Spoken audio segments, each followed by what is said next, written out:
Senhor, igreja. Feche seus olhos agora, vamos falar com o nosso Deus.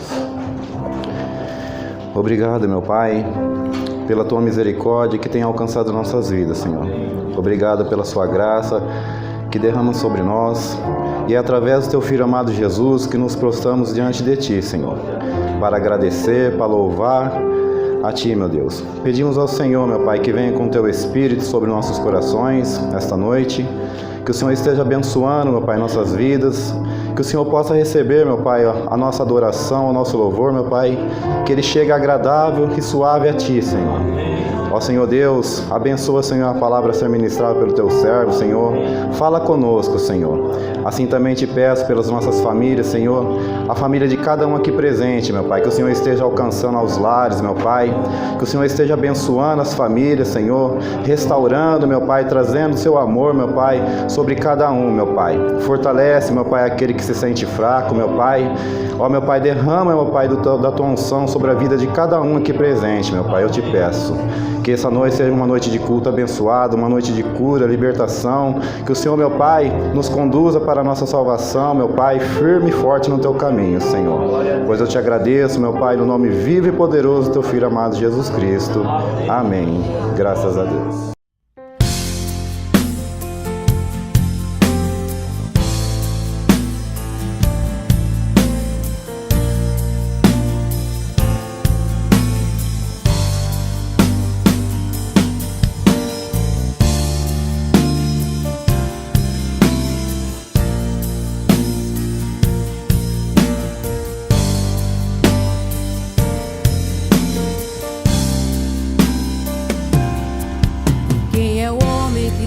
O poder de andar sobre o mar.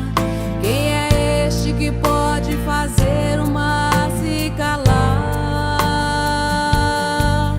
No momento em que a tempestade vier te afogar, Ele vem com toda a autoridade e manda acalmar. Quem é o homem que teve o poder de fazer Israel caminhar por entre as águas do Mar Vermelho? Fez caminho no meio do mar para o povo de Israel passar. Do outro lado, com os pés enxutos, puderam cantar o hino da vitória. Quando estiver frente ao mar e não puder atravessar, chame este homem com fé, só ele abre o mar. Não tenhas medo, irmão, se atrás vem Faraó, Deus vai te atravessar e você vai entoar o hino da vitória. Toda vez que o Mar Vermelho tiver que passar, chame logo este homem para te ajudar. É nas horas mais difíceis que ele mais te vê. Pode chamar este homem que ele tem poder. Se passares pelo fogo não vai te queimar, se nas águas tu passares não vão te afogar. Faça como Israel que o mar atravessou, e no nome do Senhor o hino de vitória do outro lado cantou.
Amém. Quero saudar a toda a igreja com a paz do Senhor Jesus. Amém? Amém. Esse amém está meio fraco, né?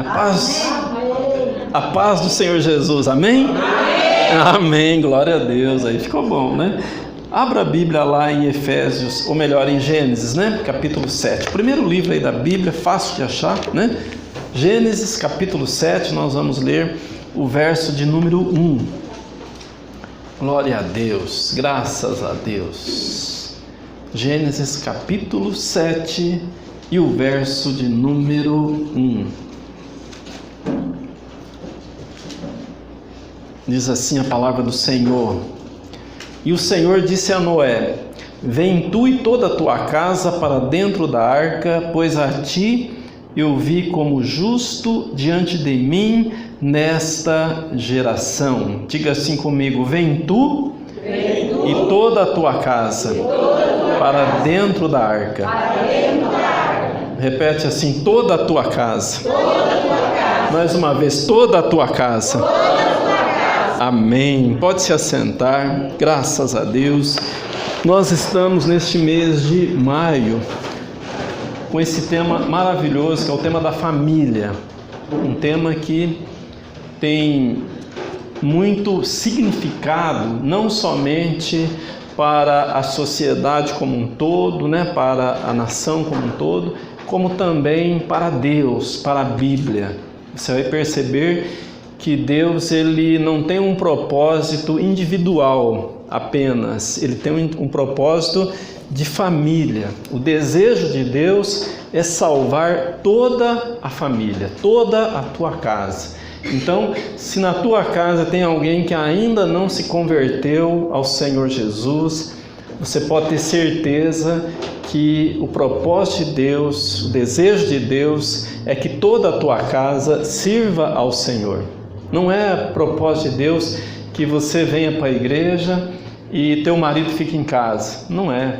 Não é propósito de Deus que o marido venha, a esposa fica em casa. Às vezes a gente se acostuma com isso, não é verdade? Às vezes a gente acha normal isso, porque nós já oramos, nós já buscamos a Deus, mas nada aconteceu.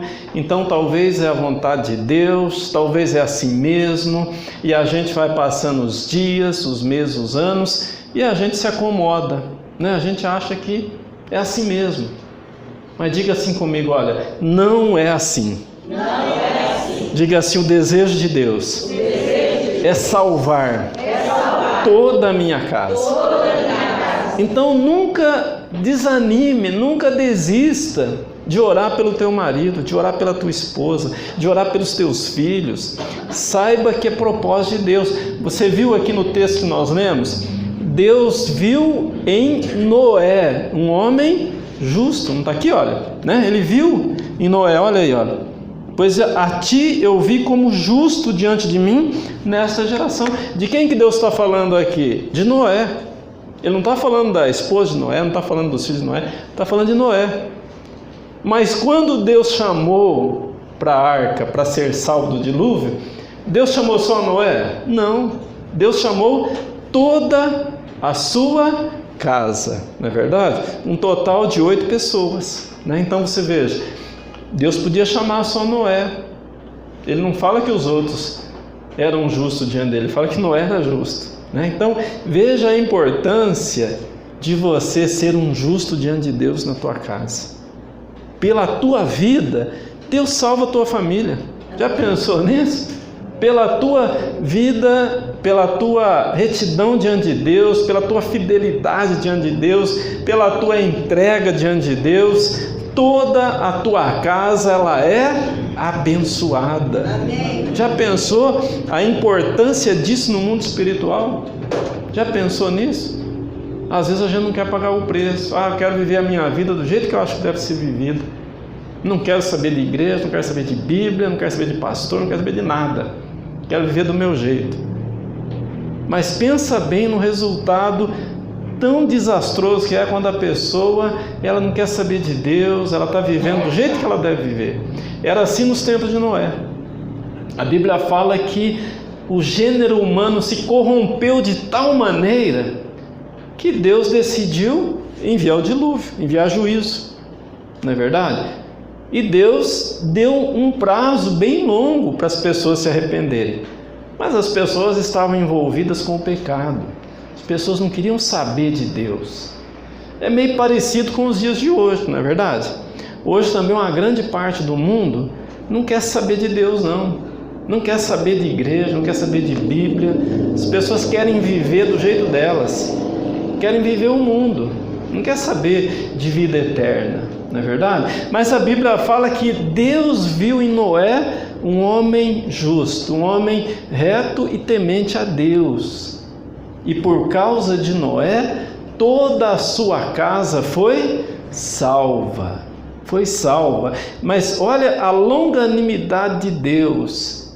Quando Deus deu o aviso para Noé, Ele falou para que Noé avisasse as pessoas. Olha, está vindo um juízo de Deus aí. Está vindo dilúvio aí. E eu vou construir uma arca.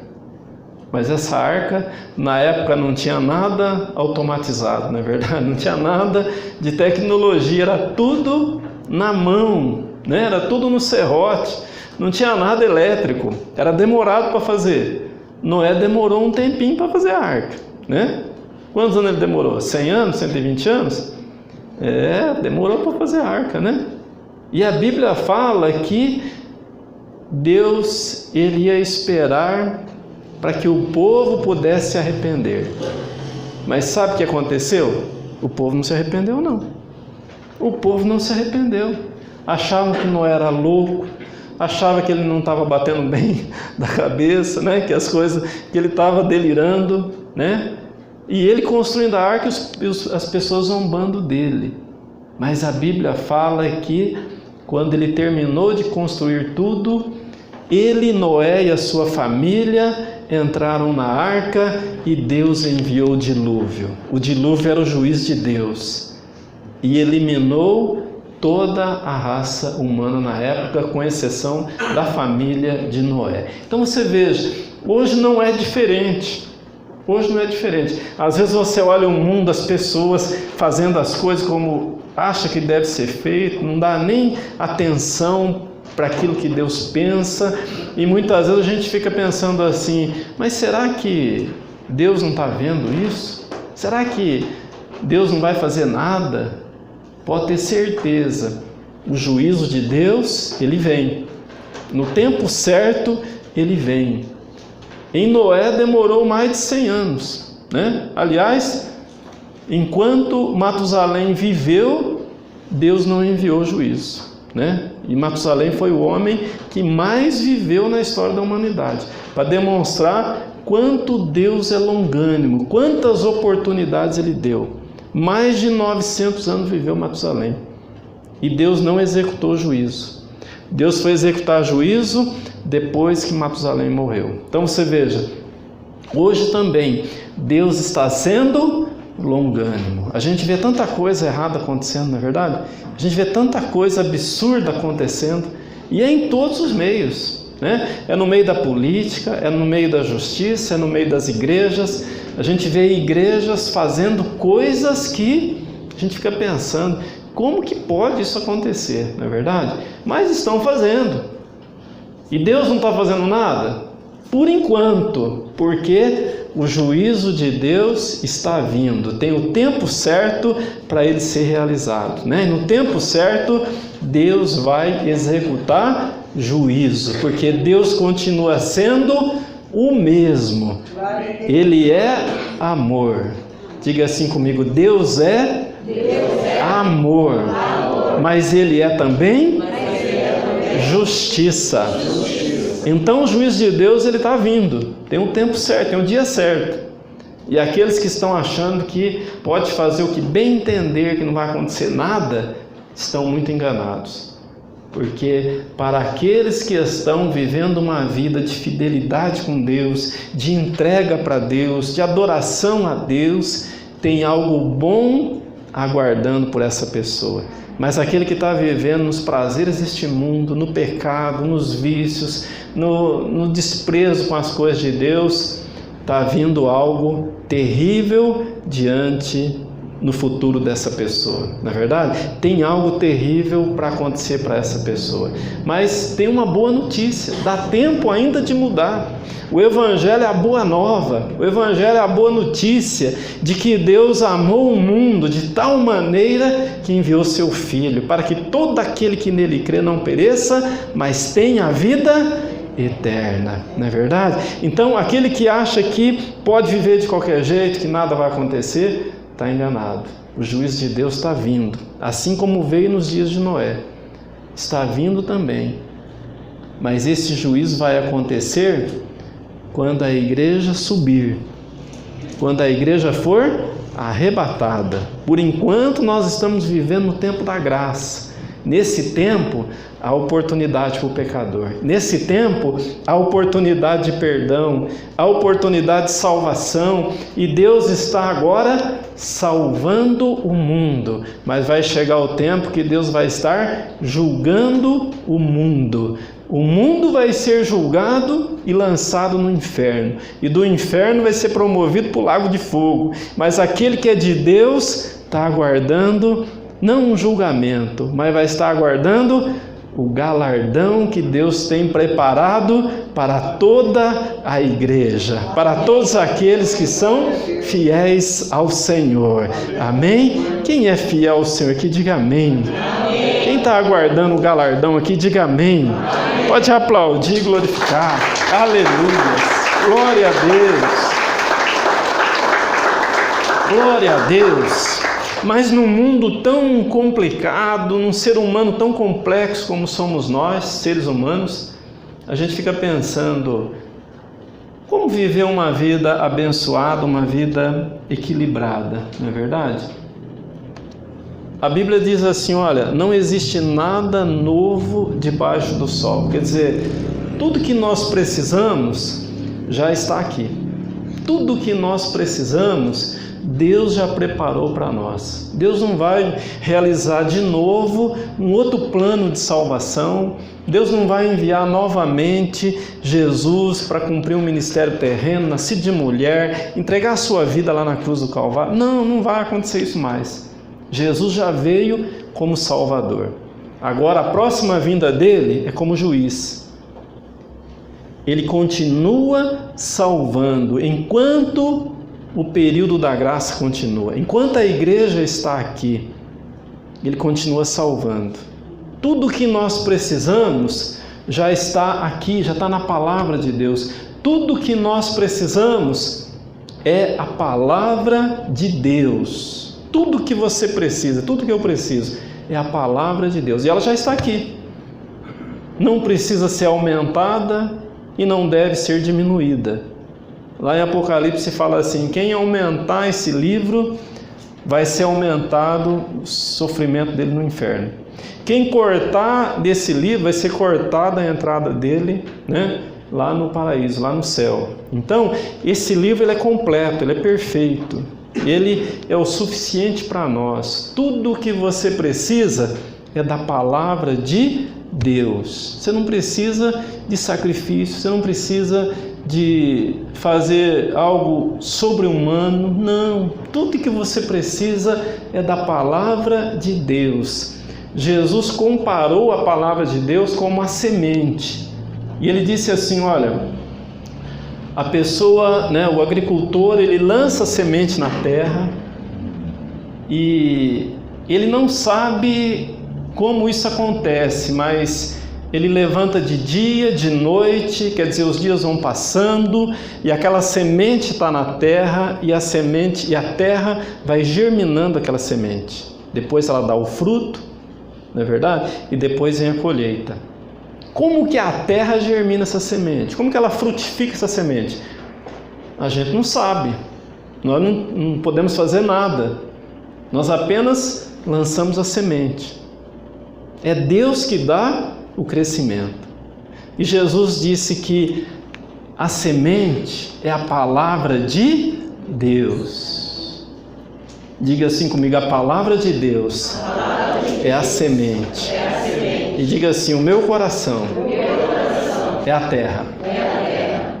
Quando a palavra de Deus é lançada na terra, ela cumpre o que lhe apraz.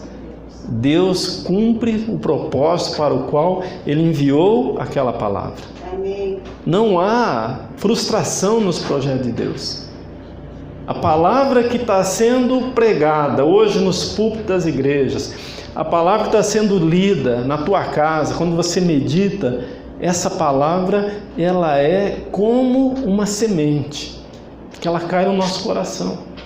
E ela cai num coração que pode ter diversos resultados. E Jesus especificou muito bem isso lá em Mateus 13. Abra aí em Mateus 13.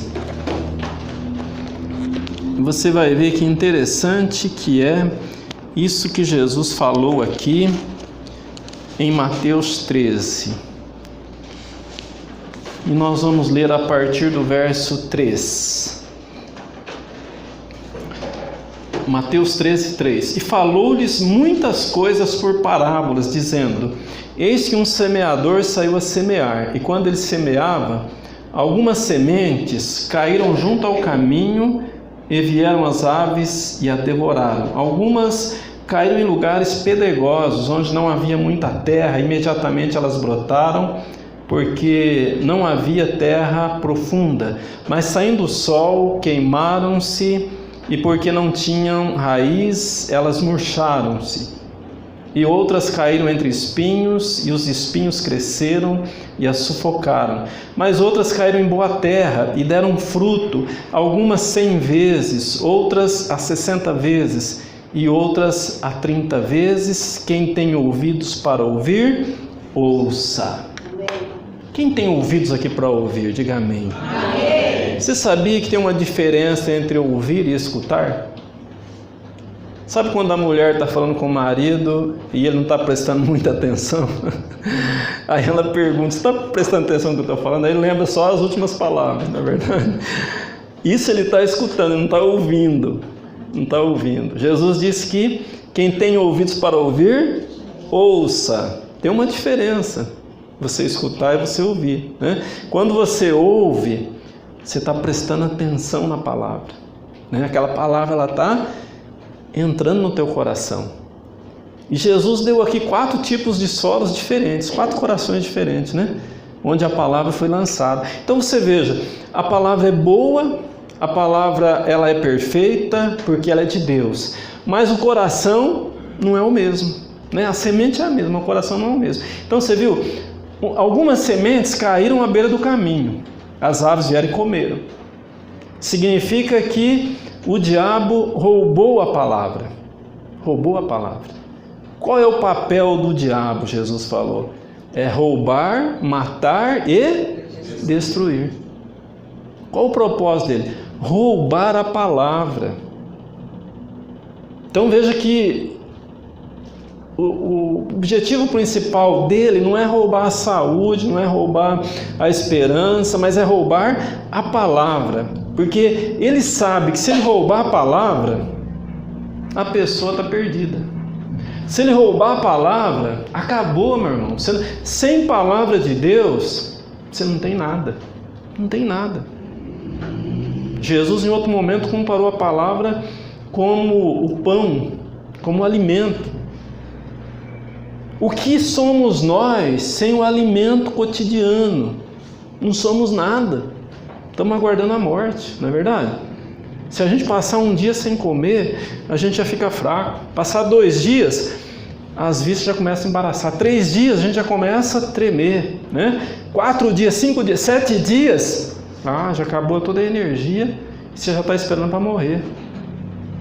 A palavra de Deus é o alimento para a nossa alma. Sem a palavra, meu irmão, acabou, hein? Crente fraquinho, crente melindroso, crente que não tem vontade na igreja, não tem vontade de ler a palavra, não tem vontade de orar, não tem vontade de jejuar, não tem vontade de nada de Deus. É crente fraco, é crente que está propenso a morrer espiritualmente. Nós precisamos da palavra de Deus, e o diabo sabe disso. E ele sabe que quem tem a palavra, ele não consegue vencer. Você veja que como que ele tentou Jesus na palavra, e Jesus venceu ele na palavra, né? Então, ele quer roubar a palavra. Esse é o primeiro plano dele, roubar a palavra. Mas vamos supor que ele não consiga roubar a palavra. Então vem o segundo solo. Quando Jesus disse, olha, o primeiro caiu à beira do caminho, as aves dos céus comeram. Quer dizer, aquela pessoa que não compreendeu a palavra, caiu à beira do caminho. Ela não deu muita importância para a palavra. O que significa cair à beira do caminho? Quer dizer, ficou meio que de lado a palavra, né? Sabe quando a pessoa não dá muita importância, aquilo não é o foco principal, aquilo não é um assunto central na vida dela, é uma coisa mais assim de lado, ela deixa meio de lado, né? A semente caiu de lado, do lado, à beira do caminho. Então o inimigo veio e roubou aquela semente. Roubou a semente, né? Mas vamos supor que ele não consiga roubar a semente.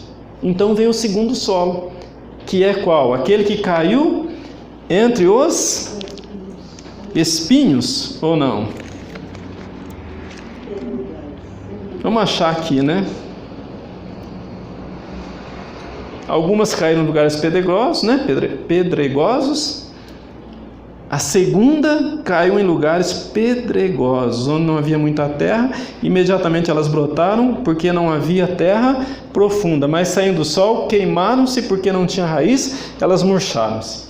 Então, segundo o solo, o inimigo não roubou a palavra continuou lá. Só que a palavra, ela foi prejudicada pelos problemas. O que significa o sol saiu e queimou aquela semente, aquela planta? Preocupações da vida. Então, se o inimigo ele não conseguir roubar a palavra, ele vai trazer preocupações, perturbações, problemas. E a pessoa fala, olha, não adianta nada ir na igreja, não adianta nada servir a Deus. Olha como é que está a minha vida, cheia de problemas, não é verdade? Olha, as coisas não estão dando certo para mim. Olha como que eu estou, olha como está a minha casa, olha como a situação está complicada para mim. Os problemas podem sufocar a palavra, porque aquela planta está sem raiz profunda, ela está muito superficial. É aquele crente superficial, ele não compreendeu bem ainda o que é servir a Deus. O inimigo vence com os problemas. Ele vence lançando dificuldades para murchar a palavra de Deus, murchar essa semente, né? Então, a gente tem que tomar cuidado com os problemas que a gente enfrenta. Muitas pessoas, por causa de problemas, abandonaram a fé. Muitas pessoas, por causa de enfermidades, deixaram de ser crente. Por causa de problema no casamento, problema sentimental, emocional, problemas financeiros, a pessoa abandonou tudo. Esses problemas prejudicou a palavra, né? A palavra não frutificou. Então, Jesus falou, olha, tem esses dois tipos de solo, mas tem o terceiro ainda, né? O terceiro caiu no meio dos espinhos, não é verdade? Olha aí. E outras, versículo 7, e outras caíram entre espinhos, e os espinhos cresceram e as sufocaram. O que são esses espinhos? Então, olha bem como que o inimigo é astuto. Primeiro ele tenta roubar a palavra, não conseguiu roubar a palavra. Então ele lançou um monte de problema para enfraquecer a pessoa na fé. Mas aí tem um terceiro grupo de pessoas que ele não roubou a palavra, ele não lançou problemas, mas ele conseguiu de uma outra forma. Como? Os cuidados deste mundo, os deleites das riquezas, não é verdade? Então você já percebeu que tem aquelas pessoas que não adianta o inimigo querer causar um problema financeiro para ela, porque ela tem muito dinheiro. Então por que ele vai causar problema financeiro? Não tem sentido. Então qual é a estratégia dele? Ele muda a estratégia. Apego às riquezas, né? Amor ao dinheiro, amor às coisas deste mundo. Então, esse é o espinho que sufoca a palavra, né? Sufoca a palavra. É o terceiro grupo de pessoas, né? E o quarto grupo de pessoas, então, né, que Jesus fala aqui, está no versículo 8. Mas outras caíram em boa terra, deram fruto, algumas 100 vezes, outra 60 vezes e outras a 30 vezes. Então, Olha que bênção, tudo que nós precisamos está na palavra de Deus. Depende como a gente crê, depende como a gente mede essa palavra, como a gente avalia essa palavra. O próprio evangelista, ele fala assim, olha, na medida que vocês medirem, vocês serão medidos. Então, se nós medimos, se nós avaliamos todo esse ensinamento de Jesus como algo pequeno, então nós vamos alcançar pouco, não é verdade? Mas se a gente recebe Ele com toda a fé do nosso coração e a gente consegue alcançar aquilo que Deus quer que a gente alcance na sua totalidade, então a nossa sementeira vai brotar não só a 30, 60, mas a 100 por 1, não é verdade? 100 vezes mais. A semente da palavra de Deus, ela pode frutificar a 30, a 60 e a 100 por 1. Tudo que nós precisamos. Às vezes você alcança 30%, às vezes você alcança 60%, mas se a tua fé for maior e você compreender mais a palavra, saber que essa palavra ela é real, ela não é uma palavra simbólica, ela não é uma palavra que tem um significado aparente, parcial, mas ela é uma palavra totalmente verdadeira, ela é real, ela é para a nossa vida, ela é para mim e para você. Se você entende essa palavra, você compreende, é o que Jesus falou aqui, olha, se você compreende a palavra, então você recebe essa palavra, ela frutifica, o diabo não vai roubar, não vai sufocar, não vai criar problemas, mas essa palavra ela vai frutificar no teu coração a 30, a 60 e a 100 por 1. Amém? Quem entendeu pode aplaudir, glorificar. Aleluia. Glória a Deus. Glória a Deus. Abre lá em Isaías capítulo 55. Isaías capítulo 55.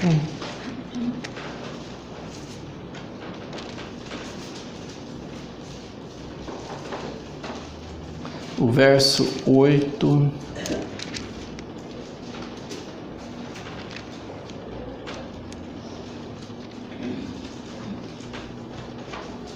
Diz assim, olha, porque os meus pensamentos não são os vossos pensamentos, nem os vossos caminhos os meus caminhos, diz o Senhor. Porque como os céus são mais altos do que a terra, deste modo são os meus caminhos mais altos do que os vossos caminhos, e os meus pensamentos do que os vossos pensamentos.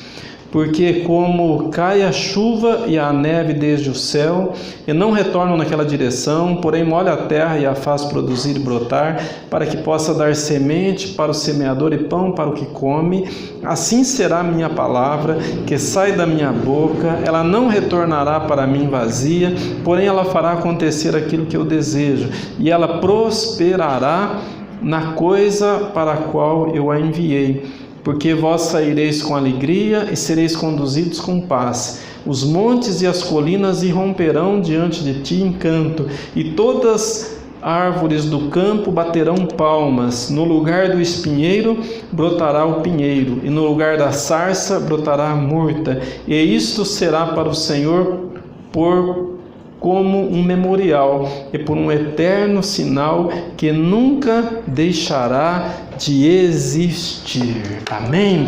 Então, olha, o profeta Isaías, maravilhoso, poético, né? Uma palavra linda aqui, mas não é só uma palavra bonita, é uma palavra que tem um significado muito grande para nós.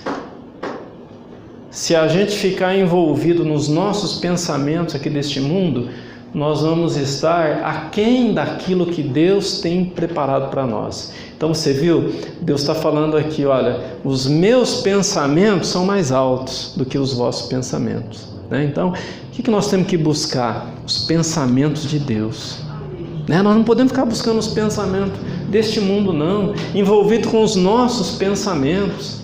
Os pensamentos de Deus são mais altos. E aonde está expresso o pensamento de Deus? Na palavra, é na Bíblia, é aqui que está expresso, aqui que está claro toda a maneira como Deus pensa, não é verdade? Então, Como que eu faço para ter os pensamentos de Deus?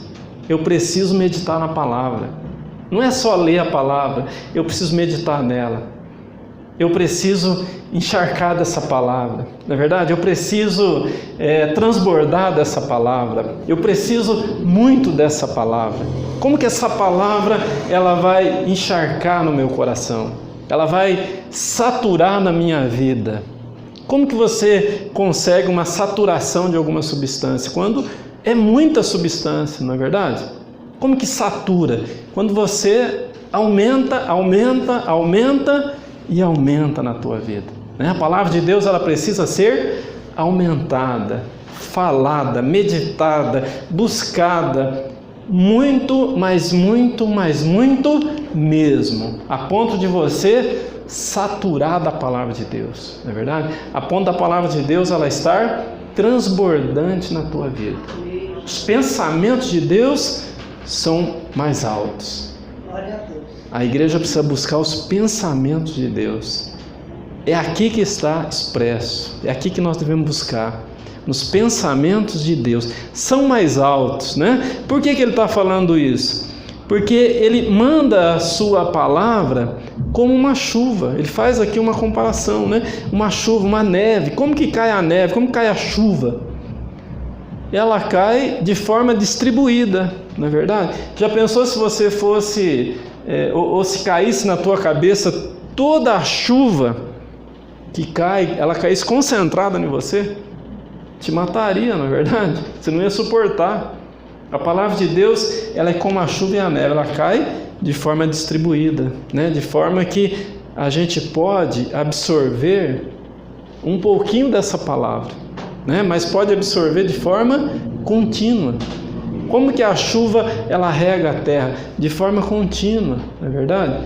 Então não é uma gotinha só e acabou, não. A chuva ela vem de forma abundante, né? Mas ela vem de forma que a gente possa suportar. A palavra de Deus ela vem de forma que a gente pode suportar, absorver, receber, né? E ser por ela encharcado na nossa vida, não é verdade? Se encharque da palavra de Deus, se sature da palavra de Deus. Eu sei que às vezes a gente lê a Bíblia, a gente vem para o culto, mas são poucas horas na semana, não é verdade? Nós precisamos da palavra de Deus, porque é na palavra de Deus que tem tudo o que nós precisamos. Se tem alguma área da tua vida que ela está sendo prejudicada, como uma enfermidade às vezes, né? Enfermidade física, emocional, está faltando a palavra de Deus ali. Olha que interessante, quando Deus criou Adão, Ele soprou nas suas narinas, e a Bíblia fala que Ele fez de Adão espírito vivente. Ele deu vida para um boneco de barro, não é verdade? Ele deu vida. A palavra dele, ela é vida para nós. A palavra dele, ela traz vida para nós. Então, onde a vida está minguando, onde a vida está sendo consumida por alguma outra coisa, está faltando a palavra de Deus. A palavra de Deus, ela é restauradora. A palavra de Deus, ela é salvadora. Ela é renovadora, ela renova as nossas forças, não é verdade? Ela renova. Então por isso que o profeta Isaías, ele fala assim, vem como chuva, né? O verso 10, porque cai como a chuva e a neve desde o céu, e não retornam naquela direção, porém molha a terra e faz produzir e brotar, para que possa dar semente para o semeador e pão para o que come, né? Assim será a minha palavra. E o verso 12, né? Depois que a pessoa ela está encharcada da palavra, então ela sai com alegria e em paz ela é conduzida. Os montes e as colinas irromperão diante de ti como canto, e todas as árvores do campo baterão palmas. Já pensou? Você é conduzido com alegria, em paz, porque a palavra de Deus está na tua vida. Você é conduzido em paz e em segurança, com alegria, Quando a palavra de Deus ela está na tua vida. Diga assim: quando a palavra de Deus está na minha vida, o Senhor me conduz com segurança, com alegria e com muita paz. Amém. Quem crê pode aplaudir e glorificar. Aleluia. Glória a Deus. E não é só isso. Olha o verso de número 13. No lugar do espinheiro brotará o pinheiro, e no lugar da sarça brotará a murta. Sabe o que é o espinheiro? É uma planta que não serve para nada, nem para fazer sombra. A pessoa sem a palavra de Deus, ela não serve para nada. Não serve para nada. Mas quando ela tem a palavra de Deus, o espinheiro se transforma em pinheiro, ou cipreste, como uma outra tradução, né? E o cipreste, ele é maravilhoso. Ele resiste às intempéries do tempo, das pragas. Você sabia que o cipreste, as pragas não prevalecem contra ele? Não prevalece. Você sabia que o vento entorta ele, mas ele não quebra? Assim é o crente cheio da palavra de Deus, né? Você cheio da palavra de Deus, você não é derrotado pelo pecado, pelos inimigos de Deus. Você é resistente. O vento, as dificuldades vêm na tua vida, você enverga, mas não quebra. Amém? É para aquele que é cheio da palavra, né? E não para por aí. Ele fala: e no lugar da sarça crescerá a murta. Sabe o que é a sarça? Eu fui pesquisar. A sarça é um arbusto que não tem valor nenhum, cresce no deserto, é seco, né? É árido, não tem valor nenhum. Mas a murta, ela quando é triturada, ela exala um perfume. Ela exala um perfume. O crente, quando ele é esfregado pela vida, ele é triturado pelos problemas, ele ainda exala um perfume, não é verdade? O perfume de Jesus. Você é o perfume de Deus. Amém? O cipreste tem um óleo que cura as enfermidades. E a murta, ela tem uma fragrância agradável quando ela é triturada. Assim é o crente, assim é aquele que está cheio da palavra de Deus. Os problemas vêm, mas não derrota a gente, não é verdade? A situação vem, mas a gente resiste pelo poder da palavra de Deus. Amém? Quem crê pode aplaudir e glorificar. Aleluias. Glória a Deus. Graças a Deus. Louvado seja o nome do Senhor. Então a tua casa, meu irmão, ela precisa de você. Ela precisa de você fiel nos caminhos do Senhor. Ela precisa de você cheio da palavra de Deus. A palavra de Deus, ela precisa transbordar no teu coração. Com a palavra de Deus você vai saltar barreiras, você vai superar as dificuldades e o Senhor vai estar presente na tua vida.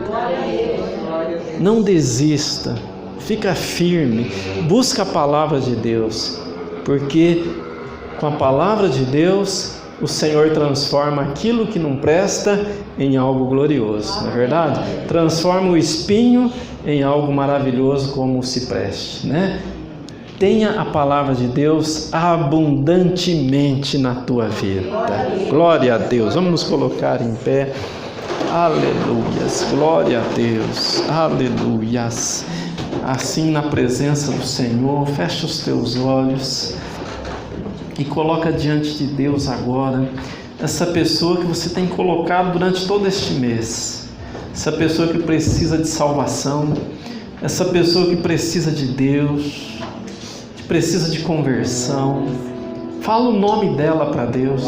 Ah, Senhor, eu preciso que o fulano de tal ele seja salvo. Eu creio no teu poder. Vai falando para Deus, vai apresentando. A esposa apresenta o marido apresenta a esposa, os pais apresentam os filhos. enfim, trabalhe, busque. A palavra do Senhor, ela não volta vazia, ela é poderosa. Vai falando com Deus, vai declarando que a tua casa pertence ao Senhor, vai declarando a derrota do inimigo, vai declarando que o mal não prevalece na tua casa, mas que a tua casa, ela é toda de Deus, ela pertence toda a Deus. Como Deus salvou a Noé e toda a sua família, Deus também quer salvar você e toda a tua família, no nome de Jesus. Enquanto o louvor entoa esse cântico, você vai poder buscar a Deus, se derramar diante de Deus, no nome de Jesus Cristo. Preciso de ti. Aleluia. Glória a Deus. Aleluia. Senhor é santo. Vem escuta as batidas do meu coração. A vida daquele que precisa, faz um milagre, em nome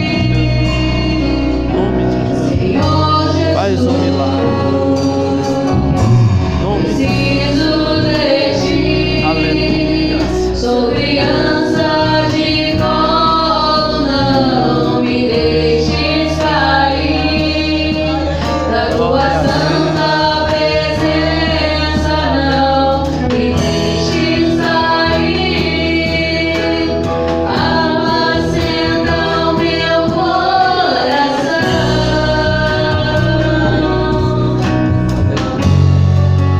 Como mais se deleita nos teus filhos, tu me amas, Senhor, tu me amas, e anima somente as águas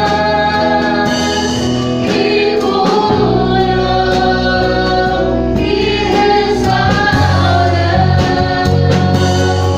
Águas tranquilas que descem os tronos, águas tranquilas que fluem dos teus rios.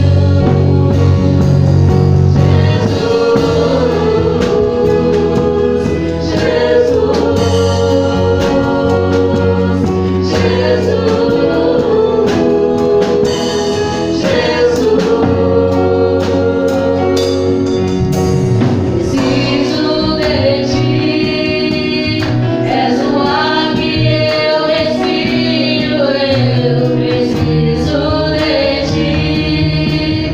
Vem escutar as batidas do meu coração, chamando pelo teu nome,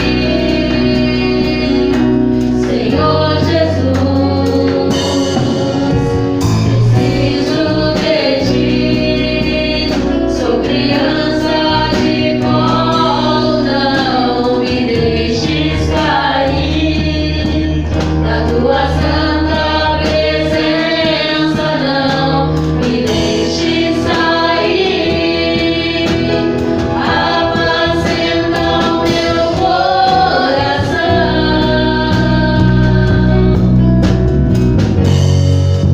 Como mais se deleita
Aleluias.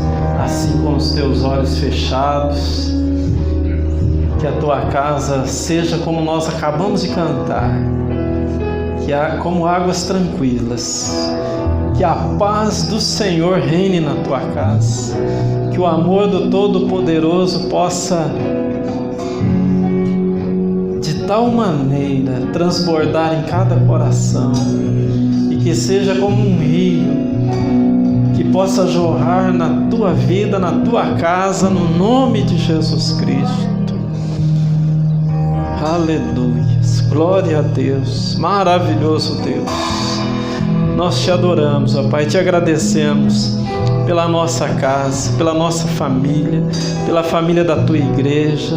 Deus querido, em nome de Jesus, nós agora como igreja unimos a nossa fé e declaramos, ó Pai, todo espírito que tenta, Senhor, contra esta família, seja agora derrotado. Esse demônio que está impedindo, ó Pai, a bênção, seja agora vencido. Esse espírito de incredulidade, espírito do vício, de morte, seja repreendido agora em um nome de Jesus Cristo. Que nesta casa, ó Pai, possa reinar a tua bênção, o teu poder, possa reinar a vida que emana do teu trono, ó Pai, vida abundante neste lar, ó Pai. Em nome de Jesus, eu declaro aqui saúde sobre as famílias da tua igreja, declaro prosperidade sobre as famílias da tua igreja, declaro aqui bênção sobre as famílias da tua igreja, no nome poderoso de Jesus Cristo. Levanta a tua mão direita e diga assim: em nome de Jesus, eu repreendo agora todo espírito do mal, todo espírito de tristeza, sai agora. Todo espírito de enfermidade, sai agora. Sai da minha casa, sai da minha família. Espírito do vício, sai dos meus filhos. Espírito de morte, seja derrotado agora pelo poderoso nome de Jesus Cristo. Diga assim: a minha casa tem as portas fechadas para as trevas, mas as portas estão abertas para a presença viva e poderosa do meu Deus. Amém. Pode aplaudir, glorificar. Aleluias. Glória a Deus. Maravilhoso. Santo de Israel. Aleluias. Glória a Deus. Levanta as tuas mãos para o alto, receba a bênção. Senhor meu Deus e meu Pai, despede o teu povo em paz para os seus lares. Que esta palavra, ó Deus, ela seja guardada por Ti, que o inimigo não roube, que o inimigo não sufoque, que o inimigo não crie problemas, ó Pai. Em nome de Jesus, que a Tua igreja seja frutífera e abençoada. Em nome de Jesus, que a Tua igreja compreenda, meu Pai, a Tua palavra, e assim possamos viver, ó Deus, com tudo que nós precisamos, porque o Senhor supre todas as nossas necessidades. Que a graça do nosso Senhor e Salvador Jesus Cristo, o grande e eterno amor de Deus o Pai e as doces e meigas consolações do Teu Espírito esteja sobre toda a Tua igreja e todos aqueles que creem, digam comigo amém. Amém. Pode aplaudir, glorificar. Aleluias. Glória a Deus. Graças a Deus. Graças a Deus. Graças a Deus. Dá um abraço no teu irmão, diga para ele: a tua casa pertence ao Senhor. Amém. Vão em paz, Deus te abençoe. Até o próximo culto, em nome de Jesus.